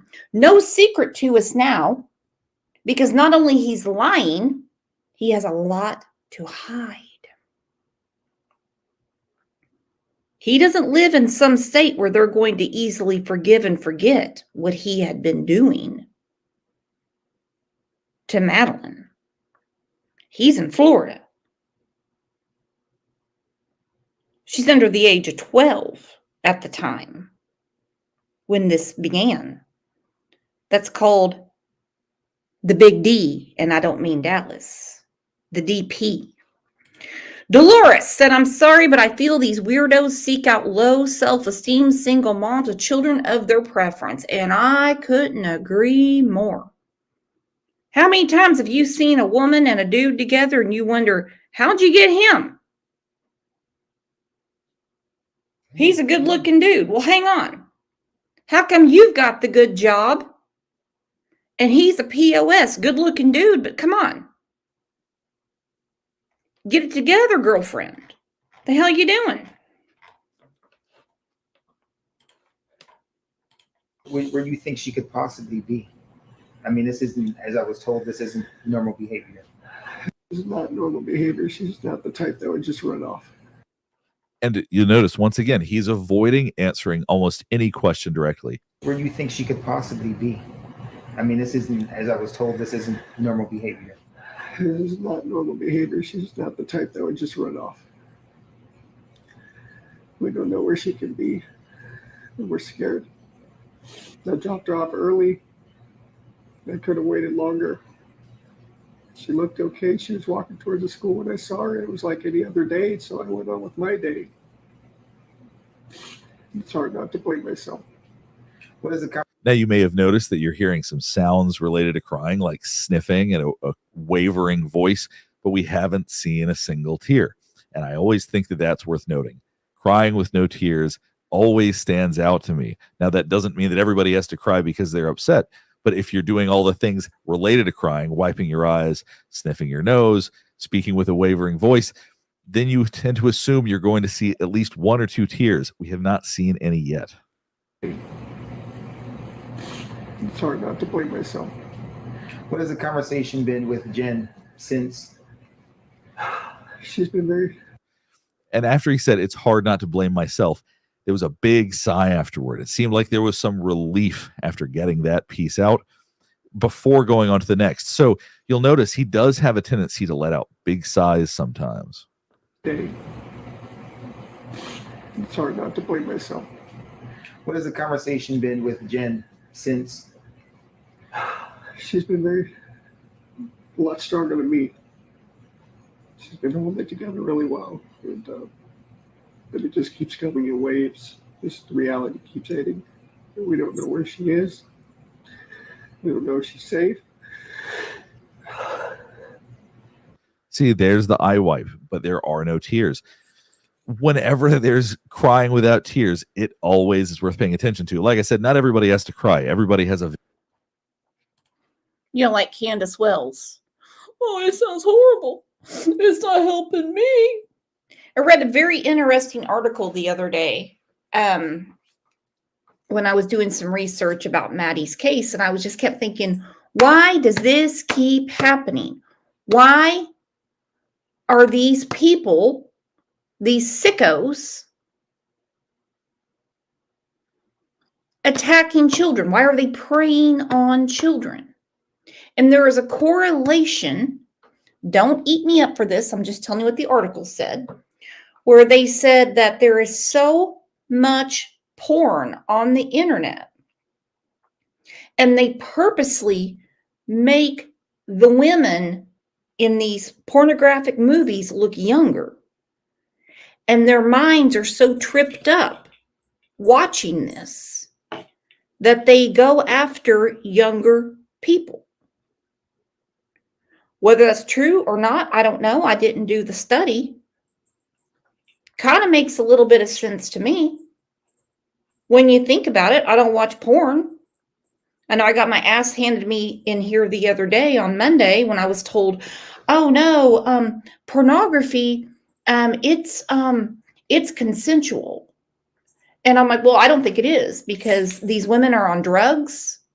They've been taken off the streets. They don't have a good mom. They don't have a good dad. And so they're fed money, food. You do this, you do this, you do that, and I'm going to pay you. It's not a choice for them. Nobody would pick that. No one would pick that. It is dirty money, period. Very different way of processing emotions, but don't wipe your eyes if there aren't any tears in it. It makes it look a little bit strange. It's coming in waves. Just the reality keeps hitting. We don't know where she is. We don't know if she's safe. We're just scared. We just want her home. Have you? You'll notice also how quietly he's saying some of these things. We're just scared. We just want her home. His voice is getting smaller and smaller, almost like it's an attempt to hide what he's saying. Not feeling her presence here is... Sorry. It's hard. I know you're fine. And I know I spoke earlier about Argelio Pupo and Morgan Keene. Argelio was in pornographic films before he became a firefighter. And when I first started talking about the case, just in a Facebook group, I didn't cover it on YouTube. I didn't have a channel at the time, didn't want a channel. If you've been around for a while, you know why I have a channel. OJ, you are making all kinds of noise over there. He was in pornographic films. And people said, please do not shame sex workers. I'm like, I don't care about sex workers. I'm talking about the fact that he did unspeakables to his stepdaughter. And he was also in the sex industry. Where did it come from?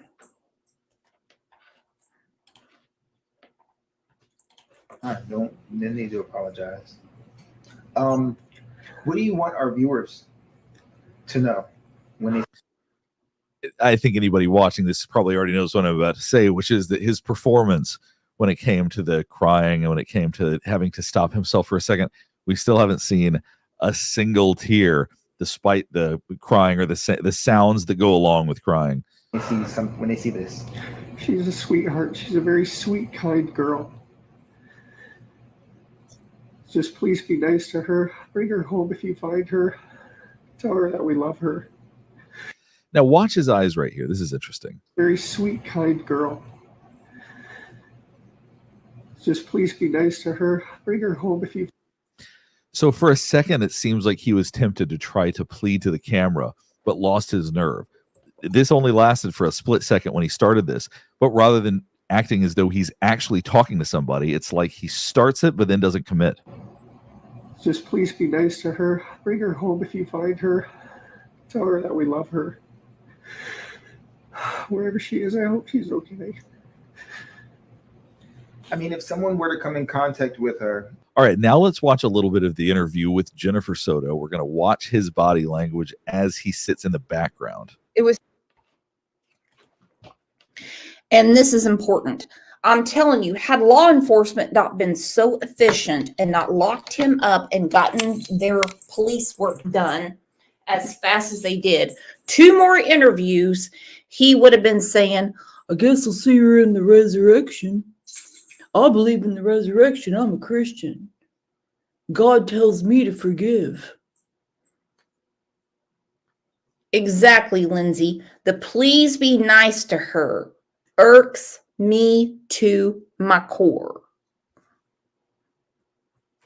Can't handle these people. Seen on video footage that she hung out in the parking lot of the church for a few minutes and then got up and walked towards the school. But she never made it that walk and that was around 9 a.m. when she got up. She never made it to school after that.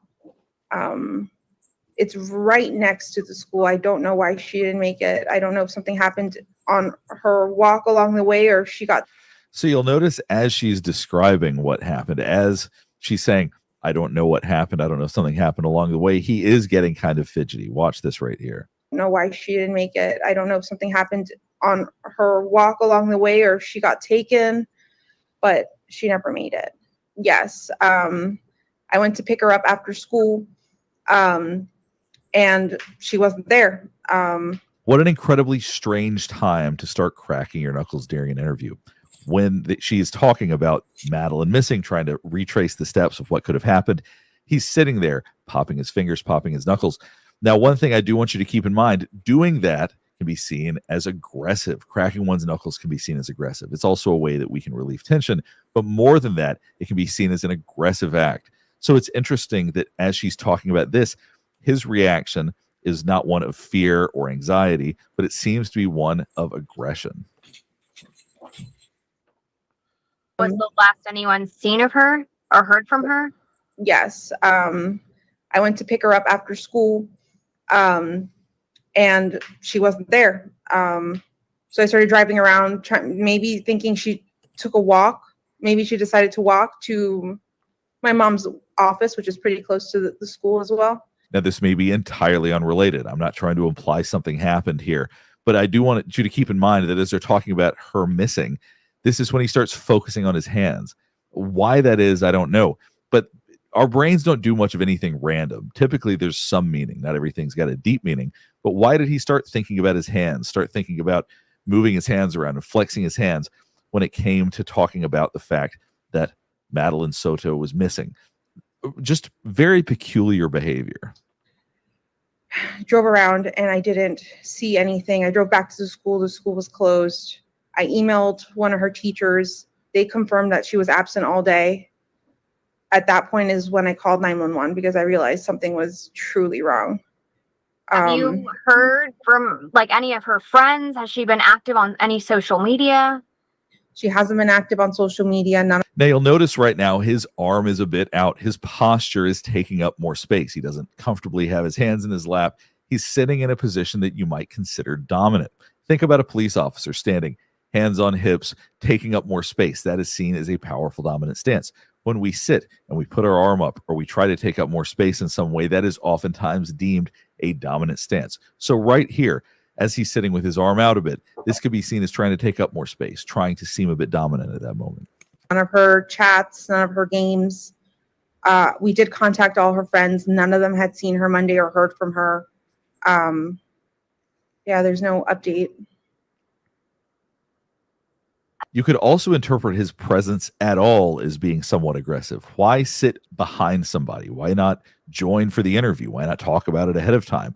The fact that he's hovering, for what purpose? Is he trying to listen in? Is he trying to make sure that what's being said is the way that he's thinking about it? It's hard to say. But the whole situation, the whole dynamic, the whole positioning of everybody, very peculiar throughout this whole interview. She's open to us. She's open with us about, if she's got a crush with anyone. And she told us she had a crush on someone at school. And I have to ask this, and I know I You'll notice in the background, he's also fidgeting with something. I don't know if it's a vape. I'm not sure what it is, but the idea that he couldn't wait until after this interview to do whatever it is that he wanted to do does show a lot of tension. It shows a lot of fidgetiness, a lot of challenges sitting still.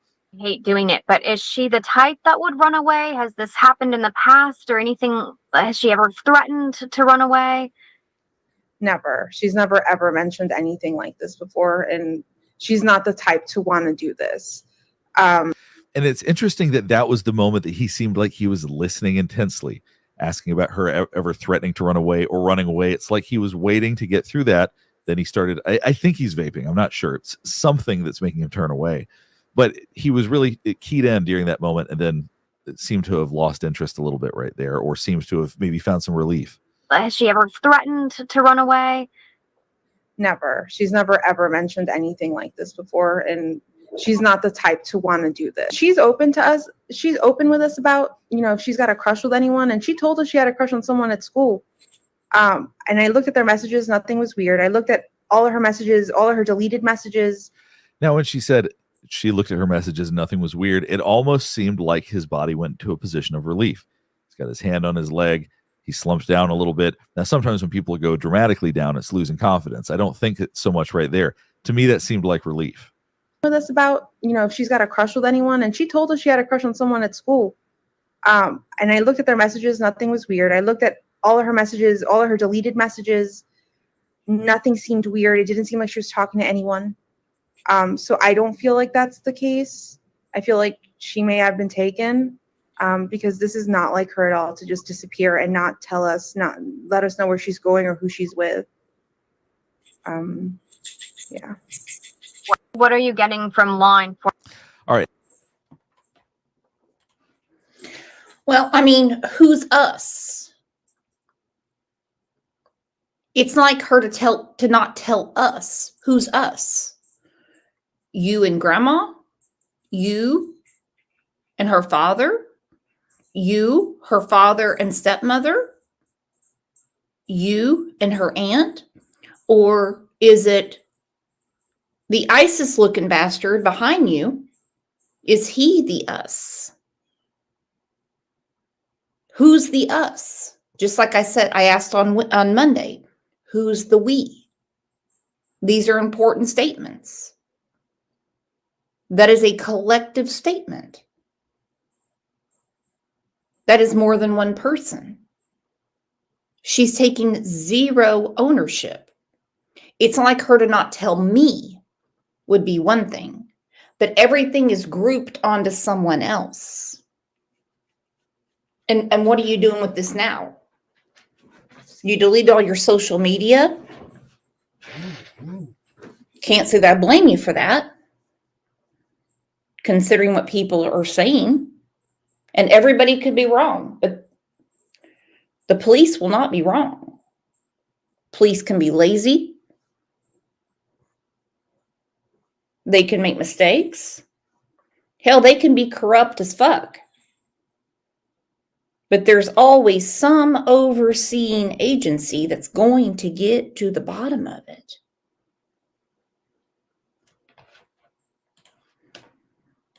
Right now, the hand on the back of the neck, that's seen as an extreme reaction to stress. So the fact that he's doing that in this context is very noticeable. At all to just disappear and not tell us, not let us know where she's going or who she's with. Yeah. What are you getting from law enforcement? Are they actively searching for? There's a lot of nerves in the neck. So touching the back of the neck, rubbing the hands on the neck, that is a way to pacify ourselves, to make ourselves feel calmer. Her, what happens now? Especially that she doesn't have her phone with her. They're also taking their own vehicles. I'm not sure what type of vehicles, but they're going into the woods to search for her. Now, you notice when she said they were going into the woods to search for her, he averted his head. He gained some distance from her when she said that. Oftentimes, when we're trying to disconnect from people, we physically move our bodies back, we look away, we disconnect from people so that there isn't that connection anymore. Well, disconnection is the key here. Hobby Homestead. I have had this comment and this email sent to me and message on Facebook several times. We have a Twitter. I once in a blue moon use it. Just like Instagram, once in a blue moon. Easiest way to get a hold of me is email me, message me on Facebook, or message me directly on Discord. She says 100% speculation warning. We got it. What if mom did the deed and called Stefan and threatened to blame him about the abuse? So he had to take her to school and cover it up. And this is why no charges yet. I've got two opinions on this. One, the no charges for the big M yet, because they know they have time. They know he's not getting out and they're still investigating. On the other hand, I do wonder if he's not going to point the finger and say, all I did was move her. Her mother did it. That's why she lied to you. Because let's think about it. Your child is missing. Your child is missing and you lie to the police.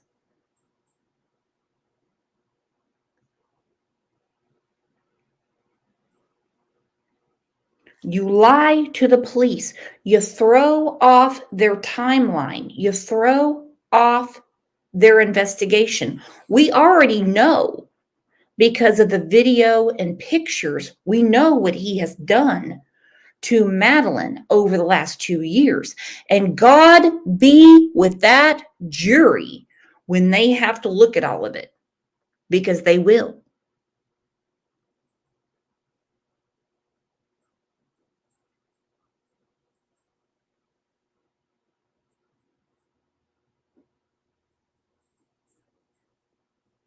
They will have to look at all of the nastiness that he recorded.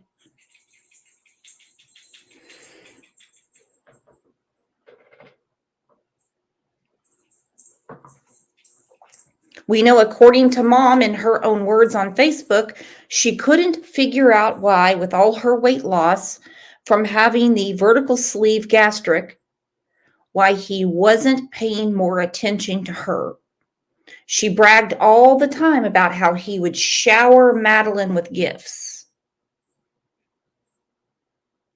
I mean, anything is possible, and at this point, we don't know. There's no big M charge yet. And he already refused his first court appearance. She's going to be she's being investigated now, and she's going to be talked to by investigators many more times. Don't be surprised, as we have seen in so many other cases, if a big old fat proffer agreement is not put in front of her saying, tell us the truth now. It happened in the case of Gannon Stout with Harley, his stepsister. They were handing proffer agreements out left and right in the case of Harmony Montgomery. Don't be surprised if there's not a proffer soon. Watch what I'm talking about right here. They're also taking their own vehicles. I'm not sure what type of vehicles, but they're going into the woods to search for her. But I don't feel like that's going to find anything right now. We've had people all day So we'll go ahead and wrap things up here. Hopefully this is helping you better understand some of the behavior and body language we're observing. Now, he has not been... They're also taking their own vehicles. I'm not sure what type of vehicles, but they're going into the woods to search for her. Now, you notice when she said they were going into the woods to search for her, he averted his head. He gained some distance from her when she said that. Oftentimes when we're trying to disconnect from people, we physically move our bodies back, we look away, we disconnect from people so that there isn't that connection anymore. Watch what I'm talking about right here. They're also taking their own vehicles. I'm not sure what type of vehicles, but they're going into the woods to search for her. But I don't feel like that's going to find anything right now. I just caught that. They're taking their own vehicles in the woods. I don't know how their woods are set up, but you can't drive a vehicle through any of the woods around here. I have a question though. Why is the mother saying, I feel like that's not going to find anything right now?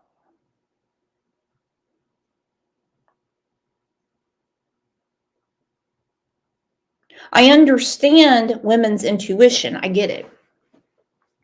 I understand a mother's intuition. But if they're searching, they're searching. They have dogs, they have drones, they have helicopters. So if they're concentrated on an area, why would you say, I don't feel like that's going to find anything right now?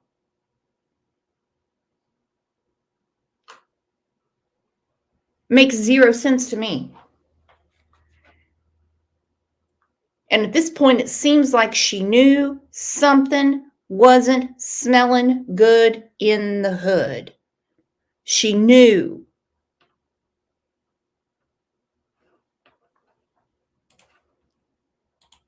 We've had people all day.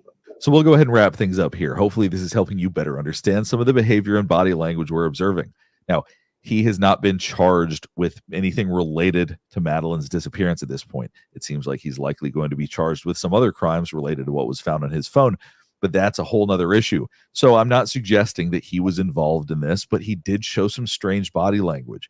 He did show a lot of crying without tears. It seems like he also was hovering during Jennifer Soto's interview in a strange way. I'll continue to watch this, and if there's more footage to go over, I'd be happy to do so. If there's anybody else related to this case you'd like me to look at, I'd be happy to do that as well. Last thing before we get finished up is I do want to remind you to like and subscribe if you want to see more content just like this. All right, thanks for watching. I want Dr. G to look at the body language of Stacey Wandra from the 3 interviews I did with him, or whatever one he wants to pick up, as long as it's not from certain channels where he's on his best behavior. So if you guys can help me get a hold of this Dr. G, I don't care if he uses it. I'm not one of those that says, you stole my content. That's my content. Get your own content. No, you're not going to hear that from me. I don't care even if you're making fun of me. Let's do that.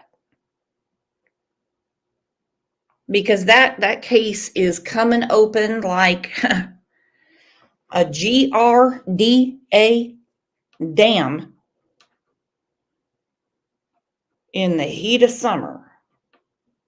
You better believe it.